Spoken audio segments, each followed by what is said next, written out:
जी नमस्कार। राजधानी टुडे में आप सभी का बहुत बहुत स्वागत है। अब बात करते हैं वीके कॉर्पोरेट इंस्टीट्यूट की। जी हाँ, जो द्वारका मोड़ पर मौजूद है, जिसके संस्थापक है मिस्टर विजय राय।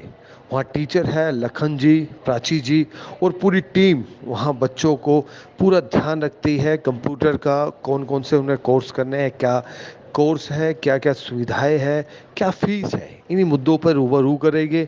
वहाँ पर चलते हैं, बच्चों से बात करते हैं और आपको लेकर चलते हैं द्वारका मोड़ वीके इंस्टीट्यूट। जी हाँ, वीके टॉक इंस्टीट्यूट में हम आपको लेकर चलेंगे और वहाँ पूरी जानकारी आपको देंगे। शिक्षा एक अनमोल रतन है जो आपके जीवन से कभी कोई नहीं छीन सकता। शिक्षा को लेकर विजय राय जी का क्या कहना है, बच्चों का क्या कहना है, इसी मुद्दे पे चर्चा करेंगे। राजधानी टुडे में अंत तक आप बने रहें। नमस्कार, मैं आपका अपना राजन राही। राजधानी टुडे में आप सभी का बहुत बहुत स्वागत है। इस वक्त हम आप पहुंचे हैं द्वारका मोड़ वी टॉक इंस्टीट्यूट। आप देख रहे हैं कि कुछ बच्चे यहाँ पे कोचिंग लेने आए हैं और लड़के लड़कियां सब पढ़ रहे हैं। आइए पूछते हैं शिक्षा को लेकर इनका अपना क्या कहना है, इन्हीं बच्चों से पूछते हैं। क्या नाम है आपका? My name is Ruchi. रुचि। कौन सी क्लास में हो? I am now 12th class. अच्छा, 12th क्लास में आप यहाँ आए हैं। अब यहाँ पे जो आए हैं, किस चीज की कोचिंग लेने आए हैं? E-accounting diploma. अच्छा, तो कहाँ से आए? जय बिहार से। क्या आपके घर के आसपास कोई और कोचिंग सेंटर नहीं थे कि जो आप यहाँ आना, जो आपको लगा कि ये विकल्प ज़्यादा बेहतर है?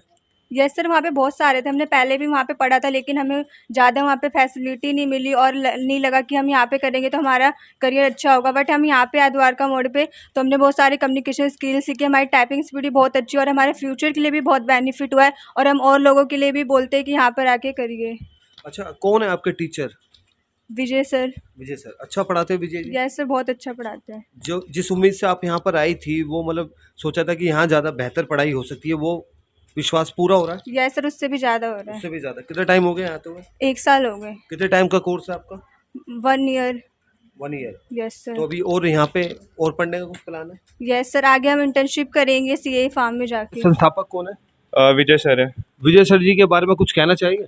सर कहने के लिए तो बहुत कुछ है, लेकिन सर विजय सर जी हमारे मतलब एक बेटर देखा जाए तो वो हमें काउंसलिंग करते हैं, और अगर हम किसी मतलब गलत राह में भटक जाते हैं तो हमें लाते हैं, सही जगह लाते हैं, और मतलब कुछ भी हमें दिक्कत हो तो वो हमें हमारी हेल्प हमेशा करते मतलब गुरु है, गुरु के बिना जीवन अधूरा है। हैं। यस सर, बिल्कुल है ना? हाँ, पढ़ेगा इंडिया तो बढ़ेगा इंडिया। बिल्कुल। चलिए, कुछ कहना चाहेंगे हमारे चैनल के माध्यम से, राजधानी टुडे के माध्यम से कुछ विद्यार्थियों को संदेश देना चाहेंगे अपने आसपास के, अपने क्षेत्रवासियों के लिए?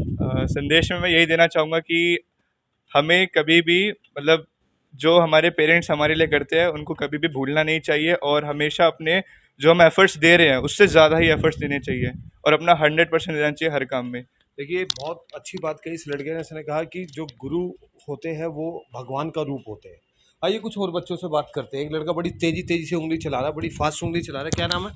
सर धर्मेंद्र कुमार गोस्वामी। धर्मेंद्र। यस आप सर। धर्मेंद्र के फैन हो क्या? No sir. नहीं हो? नो। अच्छा, चलिए। अब बात करते हैं शिक्षा की।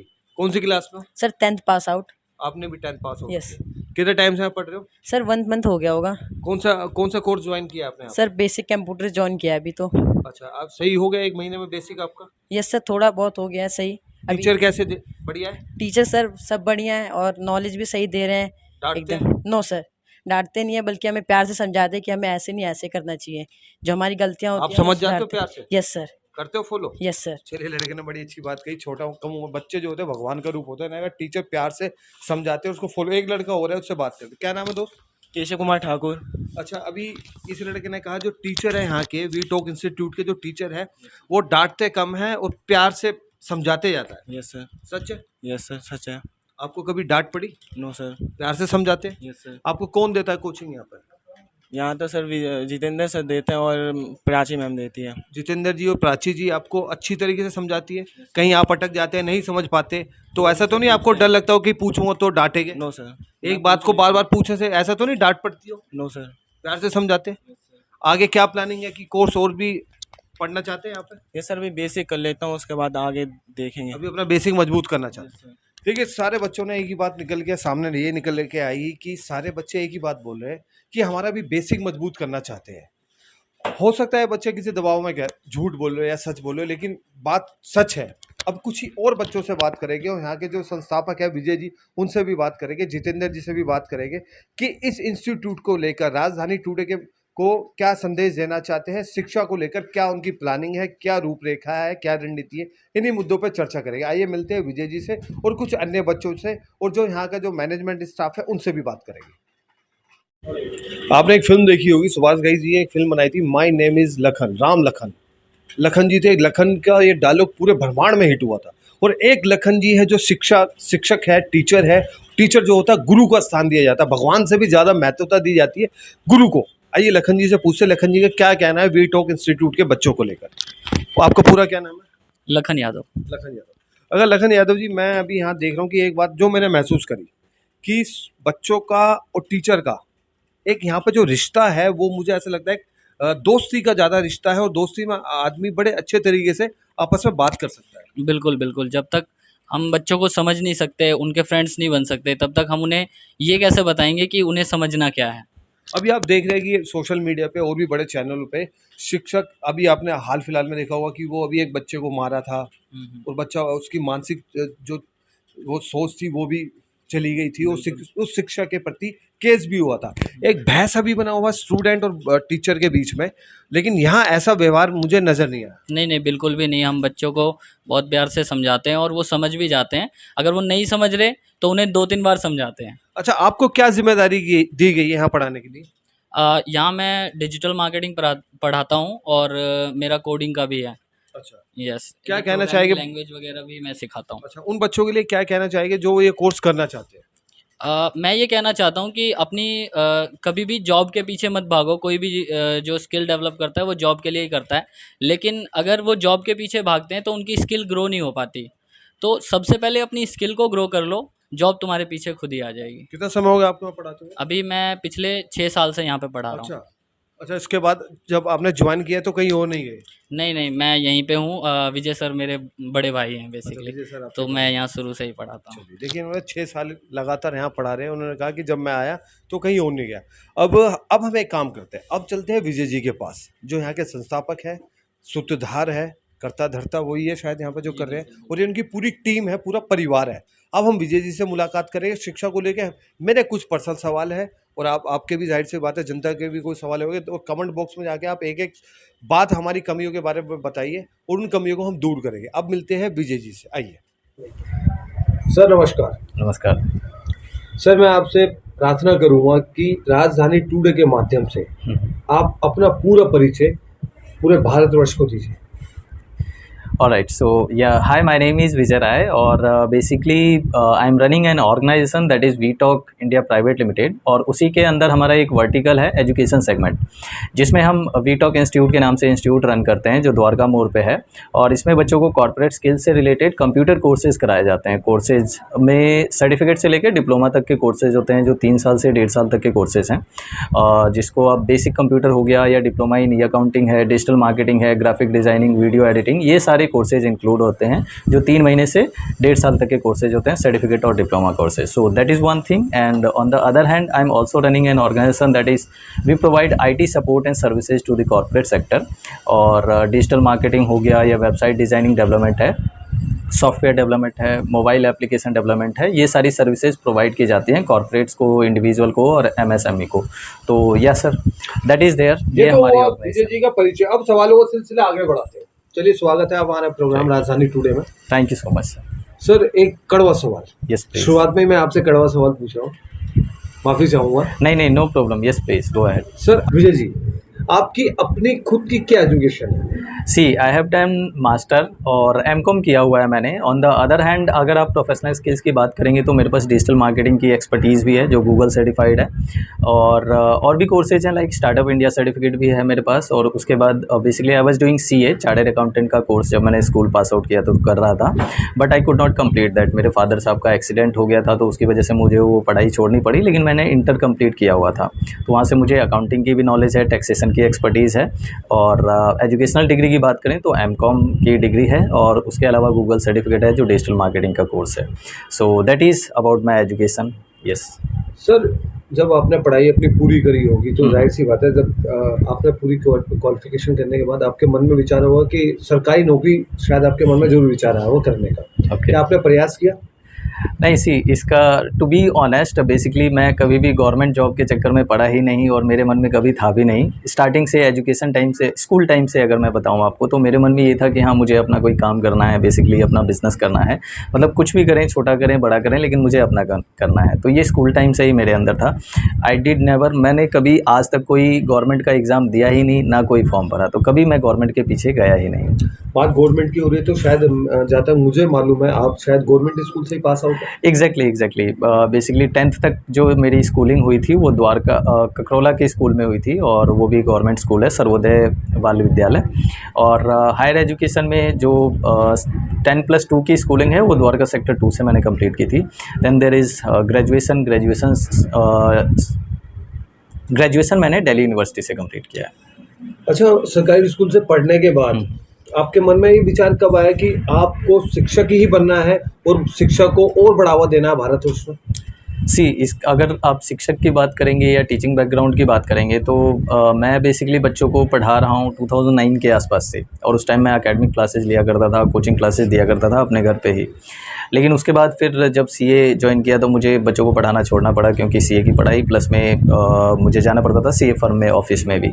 उसके बाद जब सीए डिसकंटिन्यू करना पड़ा ड्यू टू फादर एक्सीडेंट, तो उसके बाद मैंने जॉब ज्वाइन किया था एक, और जॉब बेसिकली वो गुड़गांव में लगी थी। लेकिन उसको ज्वाइन करने से पहले ना, जब मुझे बहुत बिल्कुल हार्डकोर जॉब की नीड थी, तो मैं जब इंटरव्यू के लिए जाता था तो उसमें एक बहुत ही अच्छा इंसिडेंस हुआ था। उसको मैं अच्छा अभी बोल रहा हूँ, लेकिन उस टाइम पे तो मुझे पता है कि क्या फ्रस्ट्रेशन और कितनी डिप्रेशन आई थी मेरे अंदर, बट वो अच्छा था। क्या हुआ था कि मेरे पास एक एजेंसी, कंसल्टिंग एजेंसी जो होती है, उसकी कॉल आई थी, और उसके थ्रू मैं नोएडा में गया था। कोई कंपनी है, I can't take that name क्योंकि वो बहुत बड़ी कंपनी है अल्टीमेटली। तो वहाँ पे मेरा इंटरव्यू होना था। तो इंटरव्यू के लिए जब मैं गया, एंड यू नो कि गवर्नमेंट स्कूल से पास आउट स्टूडेंट, जो 12th पास आउट बच्चा होता है, उसकी क्या हालत होती है, क्या उसकी नॉलेज होती है, चाहे स्कूल इंग्लिश की बात करो या ड्रेसिंग सेंस की बात करो या पर्सनैलिटी की बात करो। तो मैं बहुत ही नॉर्मल कैजुअल बन के, रिज्यूम भी ऐसे मोड़ तोड़ के लेके गया था। और जब मैं वहाँ पर पहुँचा तो उस कंपनी का नाम देखा, इतनी बड़ी तो बिल्डिंग है वो, पहली बात तो। अब वहाँ पर जो सिक्योरिटी गार्ड खड़ा हुआ था, मेरे मन में ये आ रहा था कि मैं इस बिल्डिंग में भी एंटर करूँ या नहीं करूँ, क्योंकि एक्चुअली में उस हिसाब से पर्सनैलिटी नहीं है, मुझे जाने में वहाँ डर लग रहा है, तो इंटरव्यू तो क्या ही फेस करूँगा, राइट। तो पहला चीज़ वो मन में बैठा। बट समहाउ मैंने वहाँ पे एंटर किया, अंदर गया, इंटरव्यूअर से मिला, और इंटरव्यूअर मिलने से पहले जैसे मैं हॉल में एंटर किया तो मैं ये देखता हूँ कि मेरी तरह से और 400 लोग बैठे हुए हैं, 350-400 लोग जो इंटरव्यू देने के लिए आए हैं, और वो भी सारे अकाउंट्स प्रोफाइल के लिए आए हुए थे। अब वो 400 लोगों की भीड़ में मैं तो कहीं नज़र ही नहीं आता, और कहीं मतलब सारे लोग जो गए हुए हैं ब्लेज़र में, they are well suited booted, अच्छी टाई वाई लगाए हुए, मैं एक नॉर्मल सी शर्ट पैंट पहन के, रिज्यूम हाथ में फोल्ड किए हुए वहाँ पे जा रहा हूँ। तो मतलब आप ये कह सकते हो कि मैं एक्चुअली में अकाउंटिंग प्रोफाइल के लिए नहीं, बल्कि प्यून की नौकरी के लिए गया था, ऐसा लगा मुझे। फिर इंटरव्यूअर मिला, इंटरव्यूअर से मिलने के बाद फिर जैसे ही रिज्यूम देखा तो मेरे सामने ही वहाँ पे एक कचड़े के डब्बे की तरह और भी रिज्यूम फेंके हुए थे। तो मेरा रिज्यूम भी डेफिनेटली उनमें से एक रिज्यूम बन गया। तो वहाँ से तो मैं लौट आया, लेकिन उस दिन मन में ये आ गया कि यार ये कुछ ना कुछ तो सिस्टम है दुनिया का, जो हम सरकारी स्कूल के बच्चों को या जो जनरल पब्लिक है उसको नहीं पता, और जो अपर लोग हैं, जो अपर लेवल पे काम कर रहे हैं, उनको कुछ पता है। तो वो चीज़ मुझे समझ आ गई थी। बट समहाउ फिर थोड़ा सा सिचुएशन अच्छी हुई, मैं गया गुड़गांव में एक कंपनी में मेरा सिलेक्शन हुआ, वहाँ पे मैंने जॉब किया कुछ साल। तो वहाँ से मुझे काफ़ी कुछ सीखने को मिला। जैसे मैं आपको बता रहा हूँ कि चाहे वो कम्युनिकेशन स्किल्स हो, या फिर ड्रेसिंग पे काम करना हो, या इंटरव्यू फेस करना हो, ये सब चीज़ें मैंने ऑब्ज़र्व कर ली। अब मुझे ये पता था कि जहाँ मैं रह रहा हूँ बैकवर्ड एरिया में, या ऐसे बहुत सारे छोटे एरियाज़ हैं, जैसे मेरा हाल हुआ था उस कंपनी में, जो मैंने आपको बताया कि मुझे बिल्डिंग में एंट्री करने से डर लग रहा था। तो वैसे बाकी बच्चों के साथ भी होता है कि उनको पता ही नहीं होता एक्चुअली में अगर इंटरव्यू देने जाएंगे तो क्या पूछा जाएगा, मुझे ड्रेसिंग कैसे रखनी है, क्या मेरे हेयर स्टाइल मैटर करता है, क्या मेरे शूज़ का कलर मैटर करता है, क्या मेरे ड्रेस का कलर मैटर करता है। इंटरव्यू में बच्चों को लिटरली नहीं पता होता, जो गवर्नमेंट पास आउट होते हैं, गवर्नमेंट स्कूल से पास आउट होते हैं। तो वहाँ पे इन सब चीज़ों की बहुत कमी है। तो मेरे अंदर ये था कि मैं बेसिकली एजुकेशन में आई एम ऑलरेडी पैशनेट। मैं बच्चों को पहले से पढ़ा रहा हूँ, मुझे पता है कि उनकी समस्याएं क्या हैं और किस चीज़ को कैसे फिक्सअप किया जा सकता है। तो वहाँ से मुझे एक इंस्पिरेशन कह सकते हो आप, या स्पार्क कह सकते हो, या चिंगारी कह लो, जो भी कह लो, कि मुझे ये पता था ये चेंज मुझे सोसाइटी में लाना है। एटलीस्ट बच्चों को, जिन बच्चों को मुझे ये पता था कि सोसाइटी में चेंज लाने के लिए ना, आप किसी भी बड़े बिजनेस पर्सन को देखो, चाहे आप स्टीव जॉब्स की बात करो या माइक्रोसॉफ्ट के फाउंडर की बात करें, अभी अमेजन कंपनी चल रही है, तो ये सारी टेक कंपनीज़ हैं, और टेक कंपनीज़ में इंटरनेट का सबसे इंपॉर्टेंट रोल है, तो मुझे वो समझ आ गया था। तो जो होम ट्यूटर ब्यूरो था वो तो मैंने बंद किया, उसमें जो डेप्ट वगैरह हुए थे उसके लिए फिर मैंने जॉब किया दोबारा और उसको वहाँ से अर्निंग करके पे ऑफ किया। लेकिन दोबारा मैंने अपना वेंचर 2018 में पर्टिकुलर स्टार्ट किया। 2018 की बात बताऊं तो हमने जो ऑफिस लिया था उत्तम नगर में लिया था, और वो एक छोटे से कमरे का, जितने कमरे में हम बैठे हुए हैं ना इतने ही कमरे का एक ऑफिस था, और उसके बाद बाहर पार्किंग स्लॉट था। तो हमारा ऑफिस कम और पार्किंग ज़्यादा लगता था कि कोई आता भी था तो पहले पार्किंग में एंट्री करता था, गाड़ियों से मिलता था, उसके बाद हमसे मिलने आता था। तो बस इतना सा ऑफिस था हमारा उस टाइम पे। बट ये समहाउ सिचुएशन अच्छी हुई और चीज़ों को, उस टाइम मेरे पास अकाउंटिंग के काम हुआ करते थे क्योंकि अकाउंटिंग बैकग्राउंड रहा था, सीए में कर रहा था। तो कुछ क्लाइंट्स अकाउंट्स के थे, वो हैंडल करते करते उसके बाद फिर होम ट्यूटर ब्यूरो तो अपना चल ही रहा था। तो एजुकेशन में मैं ऑलरेडी पैशनेट था और मुझे ये पता था कि जो चीज़ मैंने वहाँ पे वो फेलियर फेस किया था ना, वो बच्चों में ट्रांसफॉर्मेशन ला मतलब वहाँ वो चिंगारी ने चिंगारी आपका काम करा, आग का काम किया। वो तो क्रांति आपने फैला दी। आप क्रांति कह सकते हैं इसको, हालांकि अभी मैं क्रांति का रूप इसको नहीं कह सकता क्योंकि अभी इतने बच्चे हम नहीं कर पा रहे हैं टारगेट। बट यस आपका जो एग्जैक्टली रूपरेखा मैं देख रहा हूँ वो यही है आने वाले समय में, दैट मुझे इज ऐसा देयर, लगता है। ये आपका अपना बड़प्पन है, दैट इज देयर। क्योंकि अभी पार्किंग की बात हो रही थी, एक अब थोड़ा मुझे लगता है आने वाले समय में इसकी ब्रांचेस भी देखी जाएगी। डेफिनेटली। तो जैसे मैंने आपको बताया उस टाइम तो पार्किंग था, अब हमारा अच्छा खासा ऑफिस है, सभी लोगों का स्टाफ है, टीचर्स इतने सारे हैं। तो अब हम इस लेवल पे आ गए हैं, अराउंड 250 से 300 बच्चे पर ईयर हम ट्रेन कर रहे हैं और मार्केट में प्लेस करा रहे हैं एज ऑन टुडे, आज की बात करें। और ये फिजिकल है। अब जैसे आपने बताया क्रांति बनाना या एक चिंगारी लेके जाना, तो हमारा कहीं ना कहीं इस पे काम चल रहा है कि इसको हम ऑनलाइन लेके जाएं। अगर हम ऑनलाइन लेके जाते हैं तो जाहिर सी बात है पैन इंडिया काम कर पाएंगे, आउटसाइड इंडिया काम कर पाएंगे और एक एडटेक कंपनी के रूप में उभर के आएँ या जैसा भी, लेट्स सी, वो देखने वाली बात होगी। But yes, this is how I started और ये चीज़ें स्टूडेंट्स में लाने की जो बात है वो भी। देखिए मैं जितने भी सवाल पूछ रहा हूँ आपसे सारे कड़वे पूछ रहा हूँ, जो आप जवाब दे रहे हो बड़ा मीठा मीठा सा जवाब दे रहे हैं। एक कड़वा सवाल और कर ले। Yes please. शिक्षा, हाँ जी। कहते हैं शिक्षा एक ऐसी चीज है जो आप सीखने के बाद आपसे सिर्फ आपके जाने के बाद ही जा सकती है, वरना कोई छीन नहीं सकता। बाकी सारी चीजें आपसे छीनी जा सकती। एग्जैक्टली। आप मानते नहीं कि शिक्षा को लेकर कुछ लोगों ने, मैं किसी का नाम नहीं लूंगा, हमारे भारतवर्ष की बात कर रहा हूँ, कि शिक्षा को लेकर कुछ लोगों ने बिजनेस बना लिया है। सी टू बी ऑनेस्ट, इसमें ऑनेस्ट होना ही ज़रूरी है इस समय पे। तो मैं इसमें एक चीज़ आपको ये बताना चाहूँगा कि जो आप कह रहे हैं वो सही है, मैं उसको मना नहीं करूँगा और नकारूँगा नहीं कि ये जो शिक्षा है उसको व्यापार बना दिया गया है। लेकिन हर सिक्के के दो पहलू होते हैं, तो इसको दोनों एंगल से समझना ज़रूरी है। एक एंगल है किसी ऑर्गेनाइजेशन को देखना, कोई भी ऑर्गेनाइजेशन चलती है तो उसके एक पर्टिकुलर एक्सपेंसेस होते हैं जो मीट करने ज़रूरी होते हैं। अगर वो एक्सपेंसेस मीट नहीं हुए तो वो ऑर्गेनाइजेशन बंद हो जाएगी। दिस इज़ मतलब ये कड़वा सच है। इसको अगर मैं आपको बोलूँ तो कोई भी ऑर्गेनाइजेशन जहाँ फंड्स की शॉर्टेज होती है, आप देख लो अब के टाइम पे जितने स्टार्टअप ओपन हो रहे हैं इंडिया में, तो 95% 98% स्टार्टअप क्यों फेल होते हैं? उनके पास पैसा नहीं आता, मार्केट से वो फंड्स जनरेट नहीं कर पाते, जो प्रोडक्ट है उसकी वैल्यू नहीं बन पाती, कोई ख़रीद नहीं पाता, तो सभी कंपनीज बंद होती हैं। अब हुआ क्या है अपने इंडिया में कि जो एजुकेशन सिस्टम चल रहा है, पहले जो एजुकेशन सिस्टम चलता था या लाइब्रेरी चलती थी, कुछ भी चलता था एजुकेशनल इंस्टीट्यूशंस, तो उनके पास फंड्स के मल्टीपल सोर्सेज होते थे।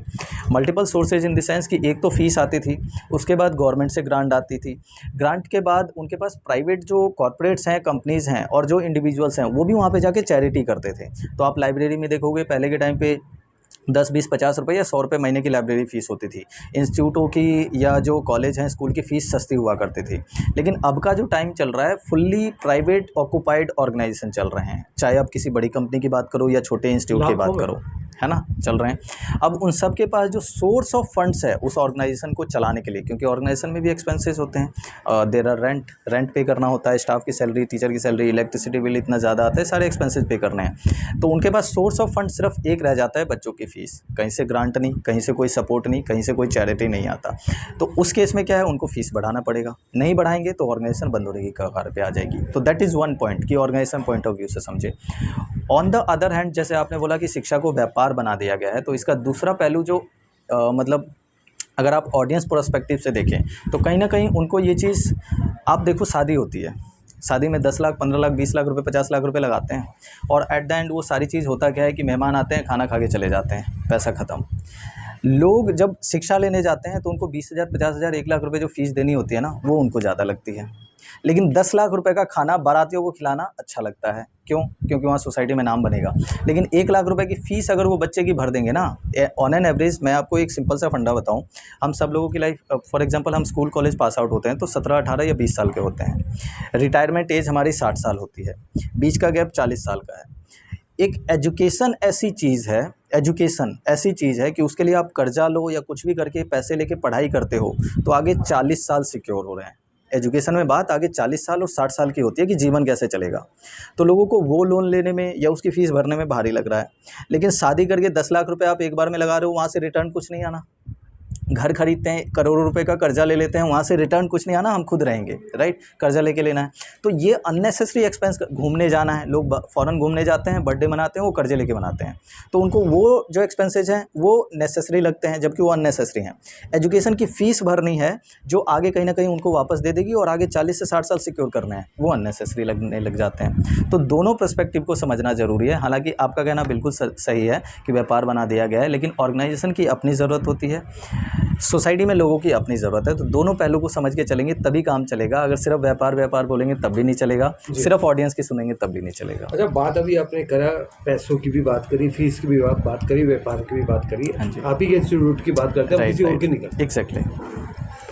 आपके इंस्टीट्यूट में, वी टॉक इंस्टीट्यूट में, वो बच्चे जो योग्यता लायक है, पढ़ना चाहते हैं, बहुत कोर्स करना चाहते हैं, आगे बढ़ना चाहते हैं 10th 12th करने के बाद, अगर वो आर्थिक रूप से कमजोर है, बड़ा महत्वपूर्ण सवाल है। बिल्कुल। अगर वो आर्थिक रूप से कमजोर है, क्या वो इस इंस्टीट्यूट में आकर आपसे संपर्क कर सकते हैं कि मैं पढ़ना चाहता हूँ, मैं आर्थिक रूप से कमजोर हूँ, क्या उनके लिए कुछ यहाँ अवसर है?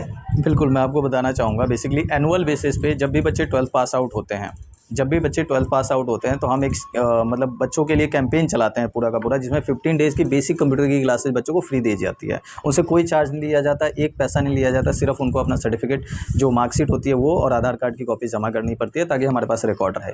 और 15 डेज़ की फ्री बेसिक कंप्यूटर क्लासेस दी जाती है, जिसमें बच्चों को एक्सेल की नॉलेज, पेंटिंग की नॉलेज, वर्ड की नॉलेज, पावर पॉइंट की नॉलेज।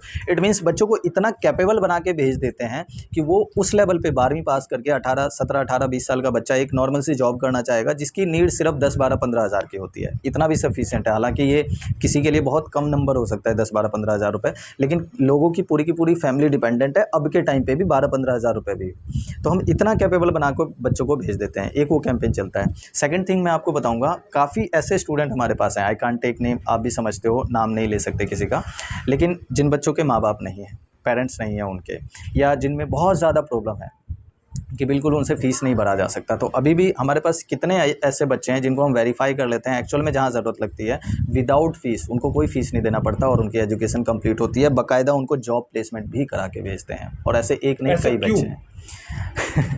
देखिए, ये क्यों वाली बात जो आप पूछ रहे हो, सबके अपने पर्सनल रीज़न होते हैं, लेकिन मैं एक चीज़ कहना चाहूँगा, ऐसे दौर से गुजरे, मैं वही आपको बताना चाहूँगा कि मुझे आज भी याद है जब मैं 10th नहीं 9th क्लास में था, तो एक ना अजय ट्यूशन सेंटर है हमारे यहाँ पे ही, दूर में सर हैं वो पढ़ाते हैं। तो मुझे आज भी याद है मेरे पापा उस टाइम पे, और ये मैं आपको मतलब I am 29 right now, right, और 9th क्लास में 8th क्लास में जब हम होते हैं तो 14-15 की एज पे होते हैं, तो 14-15 साल की एज थी मेरी। और उस टाइम पर मुझे पता था कि मेरी पढ़ाई कितनी ज़रूरी है, क्योंकि मैं पढ़ाई में पैशनेट रहता था। तो अजय सर के यहाँ जब हम लोग जाते थे तो उन्होंने एक स्कीम निकाली थी, और वो एक पूरे 1 साल फ्री पढ़ाने वाले थे कि बच्चों को किसी को फ़ीस नहीं देना पड़ेगा, लेकिन ये आप जो क्विज़ है क्वालिफ़ाई करोगे तब होगा।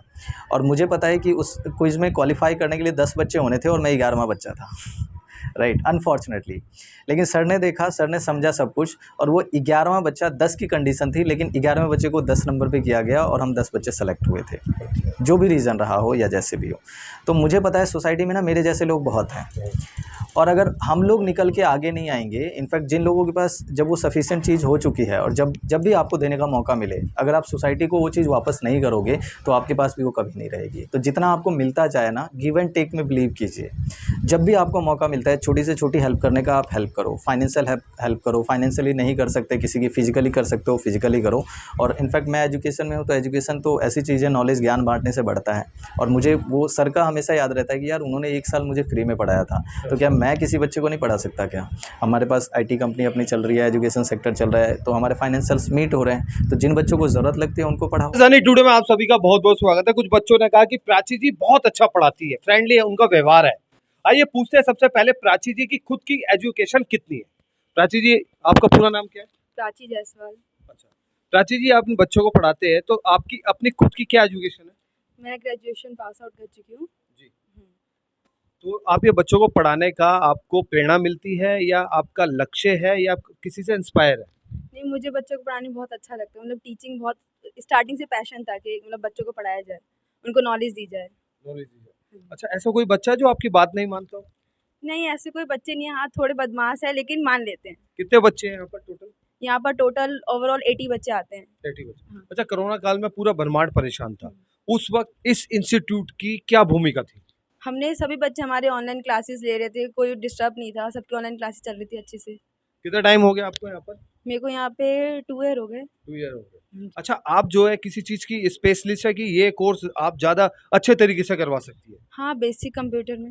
वैसे कंप्यूटर। हाँ जी। अच्छा, मैं देख रहा हूँ कि बच्चे कह रहे हैं कि 1 महीने के लिए हम यहाँ आए थे और जो सुविधाएँ हमें यहाँ मिली, अब हम रेगुलर और आगे उसको रेगुलर करना चाहते हैं। हाँ जी, हाँ जी, बच्चों को बहुत अच्छा लगा, वो सोच रहे हैं कि बेसिक कंप्यूटर तो उनकी नीड है, मतलब बेसिक कंप्यूटर तो हर किसी को चलाना आना चाहिए, लेकिन वो सोच रहे हैं उसके आगे जो लॉन्ग टर्म कोर्स हो, जैसे ये अकाउंटिंग का हो गया या डिजिटल मार्केटिंग का हो गया या DCA जिसमें कोडिंग सीख सकें, तो वो बच्चे सोच रहे हैं कि ताकि वो आगे फ्यूचर में उनमें जॉब कर सकें। मैं देख रहा हूँ प्राची जी, ज़िम्मेदारी आपके ऊपर ज़्यादा है, ज़्यादा आपसे समय नहीं लूँगा। एक आखिरी बात चलते-चलते राजधानी टुडे के माध्यम से वो बच्चे जो पढ़ना चाहते हैं और आगे बढ़ना चाहते हैं, क्या कहना चाहेंगे?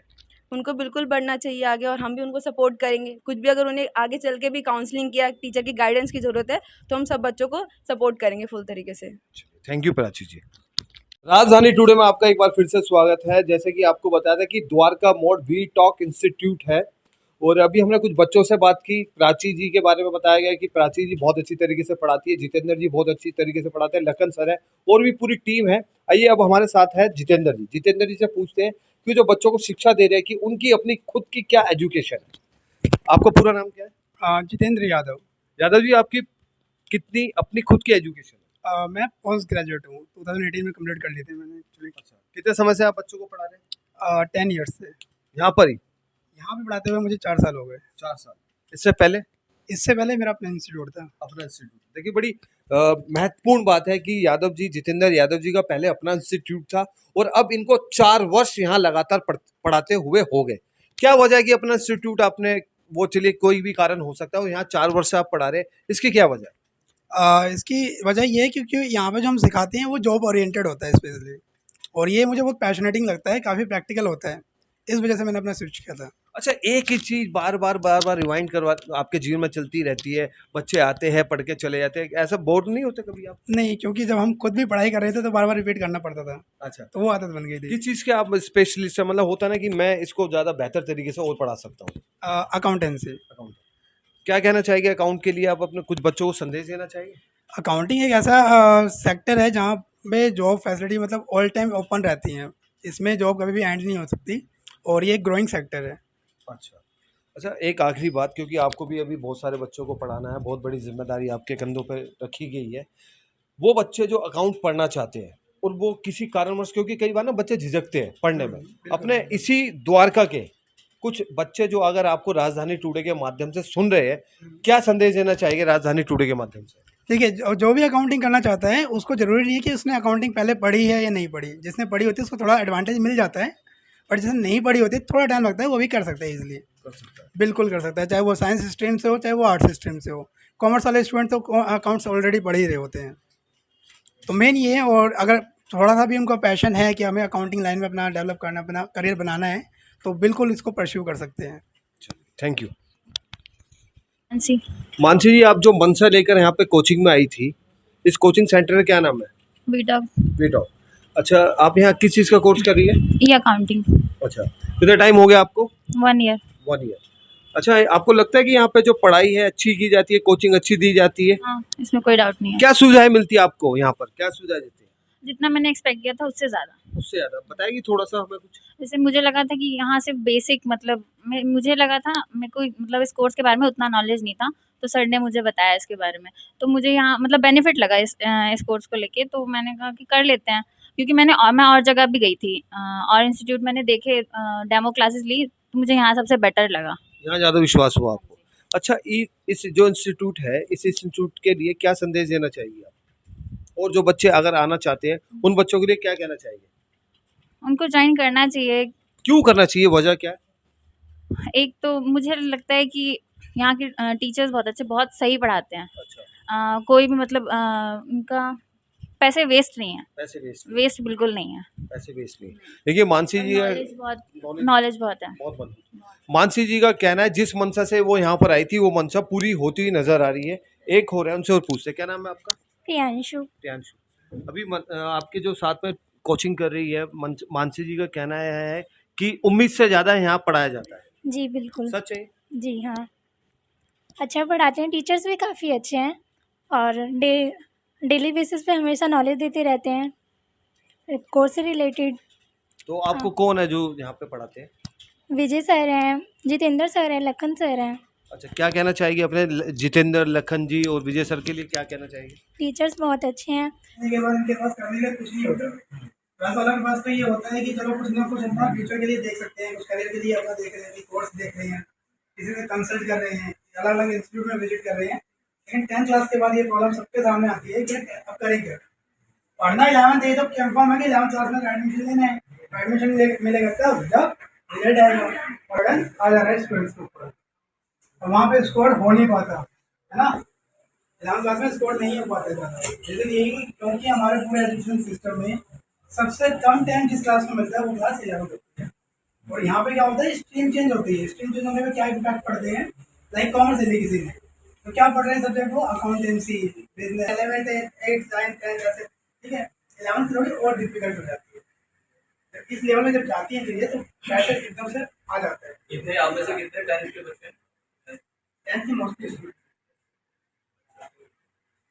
तो ये बहुत चैलेंजिंग है। ये एक नेगेटिव पॉइंट तो आया है, लेकिन इस बार के एजुकेशन सिस्टम में आया है कोई चीज़ एक बार होती है ना तो उसको एक्सेप्शन में रख लेना चाहिए, कभी उस पर बहुत ज़्यादा गौर नहीं करना चाहिए। तो अभी आप लोगों को माइंड में ऐसी नेगेटिविटी नहीं लानी है कि हम लोगों के रिजल्ट डिले हो रहे हैं, एडमिशन प्रोसेस डिले हो रहा है। देखो अगर आप अल्टीमेटली नेगेटिव पे फोकस करने जाओगे तो आप अपना नुकसान करोगे। इट इज़ बेटर कि उसमें से कुछ पॉजिटिव अपॉर्चुनिटी निकाल जाए। फॉर एग्जाम्पल जैसे अभी एग्जाम हुआ आप लोगों का, एग्जाम के बाद 1-1.5 महीने आपको मिल गई कि रिजल्ट आने का वेट करने के लिए, फिर उसके बाद 1-1.5 महीने लग जाएंगे एडमिशन प्रोसेस में, और उसके बाद भी 1-1.5 महीना या 15 दिन लग जाएगा क्लासेस वगैरह स्टार्ट होने को। लेकिन फोर्स 3-4 महीने का गैप आ गया है और वो कहीं ना कहीं बहुत बेकार है, नुकसानदायक है बच्चों के लिए। अब यहाँ पे पॉजिटिव चीज़ क्या निकली, देखो हमने इस चीज़ को गौर किया कि 3-4 महीने है बच्चों के पास, तो हमने कंप्यूटर क्लासेस स्टार्ट कर दी। तो आप में से जितने स्टूडेंट यहाँ बैठे हुए हैं सब लोगों ने कंप्यूटर सीखा, तो 3 महीने में एटलीस्ट आपको कंप्यूटर की उतनी बेसिक नॉलेज तो मिल गई जो आप 12th के बाद सीखने वाले थे। 12th के बाद जो 3 महीने लगते हो वो 3 महीने अभी कवर अप हो गए। अब आप 12th पास आउट हो जाओगे, उसके बाद कुछ करने जाओगे तो आप डायरेक्टली एडवांस लेवल पर करने जाओगे, right. So that is there कि हमें हर चीज़ में से कुछ ना कुछ पॉजिटिव निकालना चाहिए। हाँ, but this is for sure कि गवर्नमेंट की तरफ से भी थोड़ा कुछ चीज़ों में कमियाँ आई, लेकिन वो भी कहीं ना कहीं कोविड को ध्यान में रखते हुए या जो आई है उसको ध्यान में रखते हुए हो रहा है। They are trying to recover that कि हाँ उन सब चीज़ों को ठीक किया जाए।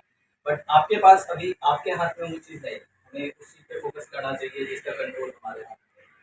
आई am running this particular organisation, आप लोग मेरे बच्चे हो तो मैं आप लोगों को समझा सकता हूँ because you are under my control. लेकिन बाहर जो चीज़ हो रही है वो मेरे कंट्रोल में नहीं है, तो मेरा उस पर कोई फोकस ही नहीं होना चाहिए, क्योंकि अगर मैं उस पर फोकस करने जाऊँगा मेरा कोई कंट्रोल नहीं आएगा, मेरे wasting my time, energy and मेहनत, सारी चीज़ें मेरा कंट्रोल आप लोगों पे है, मैं आप लोगों को समझा सकता हूँ। मेरा कंट्रोल मेरे ऑर्गेनाइजेशन पे है, मैं इसको डील कर सकता हूँ। मेरा कंट्रोल बाहर सरकार पे नहीं है, मैं उसको कितना भी गालियाँ दे लूँ, कुछ भी कर लूँ, अच्छा बोल लूँ, बुरा बोल लूँ, कुछ भी कर लूँ, अल्टीमेटली कुछ नहीं होने वाला। होगा किसकी वजह से? मेरे पास कंट्रोलिंग अथॉरिटी है, वो है। तो आपकी कंट्रोलिंग अथॉरिटी अभी आपकी लाइफ है, आपकी पढ़ाई है, एजुकेशन जो स्कूल में मिल रही है वो अभी स्टॉप हुई है, लेकिन इसका मतलब ये नहीं है कि आपकी बाकी एजुकेशन स्टॉप हो गई है। फॉर एग्जाम्पल मैं ऑलवेज बताता हूँ सभी बच्चों को, आप लोगों को भी खासतौर से 12th वाले बच्चे जो आगे बैठे हुए हैं, जिन लोगों ने पहले ज्वाइन किया है, कि जो हमारा बेसिक जो स्ट्रक्चर है, आगे जब आप मार्केट में जाओ अकाउंट्स लेता है तो अकाउंटिंग फील्ड में आप कैरियर बनाओ, राइट, तो वो हो गया डोमेन। आप में से कोई कंप्यूटर की फील्ड में कैरियर बनाने जाता है तो आप कंप्यूटर में कैरियर बनाओगे, वो हो गया आपका डोमेन नॉलेज। कोई मेडिकल में जाता है वो मेडिकल में कैरियर बनाएगा, that is going to be domain knowledge, तो वो आपकी डोमेन नॉलेज हो गई, एक्सपर्टीज हो गई। तो एक तो आपको आप जिस फील्ड में जाना चाहते हो उस फील्ड की अच्छी नॉलेज होनी चाहिए, वो हो गया डोमेन नॉलेज। उसके अलावा अगर बात करें तो ऑफिशियल जॉब वो एक्सपेक्ट करना आता है जब तक उसको कंप्यूटर नहीं आता हो, right. Then that is third thing which is your personality. अगर आपकी पर्सनैलिटी डाउन रही तो यू कैन नॉट एक्सपेक्ट कि आपको हायर लेवल की जॉब मिलेगी, अच्छी कंपनी में जॉब मिलेगी, रेप्यूटेड कंपनी में जॉब मिलेगी। तो ये बहुत ज़रूरी है कि आप अपनी पर्सनैलिटी अच्छे से मेंटेन कीजिए। पर्सनैलिटी में आपके ड्रेसिंग सेंस भी आते हैं, आपके बोलचाल की चीज़ें भी आती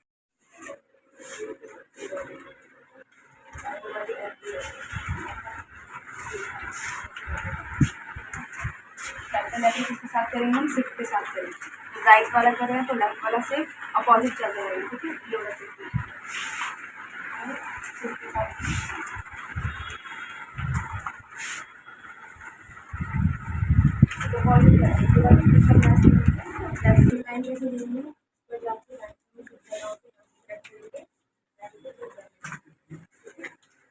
अगर लाइन को इरेज करना तो इरेज करना,